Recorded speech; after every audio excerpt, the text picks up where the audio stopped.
What's up YouTube, Jeff back again from DopeTechDaily.com. Today I'm bringing you guys just a really short update video on my Blackberry KEYOne review. In that video I talked about some issues that I had with the keyboard, and most of those issues have now been resolved by an update I received in the Play Store to the Blackberry keyboard app itself. So I want to go ahead and talk about those. The very first issue was someone asked if you can use swipe to type on the physical keyboard as well as the virtual keyboard. I did not have that option, and I actually showed a screenshot in that actual video in the description, and I want to show you that now that has been enabled with the Blackberry keyboard update. If you go into settings, you go into the Blackberry keyboard settings, you go right here to type by swipe, and now you'll notice that you have a physical keyboard option there at the bottom. You can turn that on for type for swiping, and then when you go into an app like Gmail or whatever app you want to do some typing in, you can now type by swiping on the physical keyboard. It's not very good in my opinion compared to the typing to swipe on a virtual keyboard, but it is there if you want. One thing that I do recommend that you do is that if you do enable the type by swiping, you might want to turn off the keyboard swipe gestures.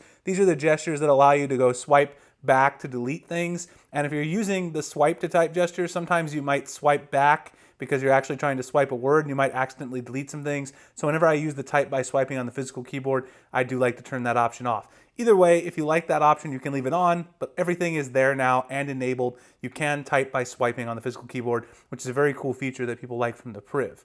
The other issue that I mentioned in my full review was the issue with Snapchat and other apps forcing a virtual keyboard, not allowing you to use the full screen real estate. That has now been resolved as well. You can see now when I go into Snapchat to send a message, I am not forced to use a virtual keyboard on the screen. I can go ahead and just use my regular keyboard down here, type away, no problem whatsoever in Snapchat. That appears to have been also fixed by the keyboard update itself on the Play Store. So overall, it seems you shouldn't have any issues in any popular apps being forced to use a virtual keyboard with your physical one. Of course, you still can enable a virtual keyboard on the screen if you want to, but that's now your option and not something that's being forced upon you.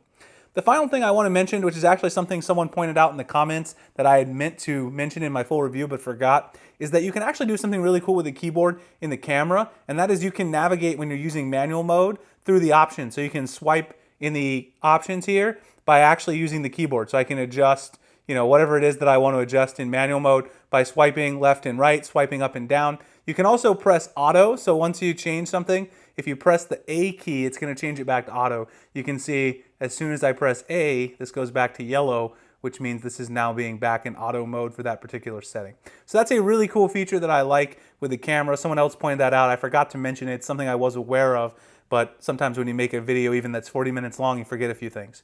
All right, guys, so that's just a couple of updates on the keyboard, things that have been resolved, some issues that I had. I would say the keyboard is now almost perfect on the KEYOne. Let me know what you guys think about the KEYOne. I appreciate all the positive feedback on the full review. You guys can find me at DopeTechDaily.com, Google+, Instagram, and Twitter. The links in the description. Please like and subscribe if you enjoy my content so I can make future videos like this, and I'll see you guys in the next one. Thanks a lot for watching.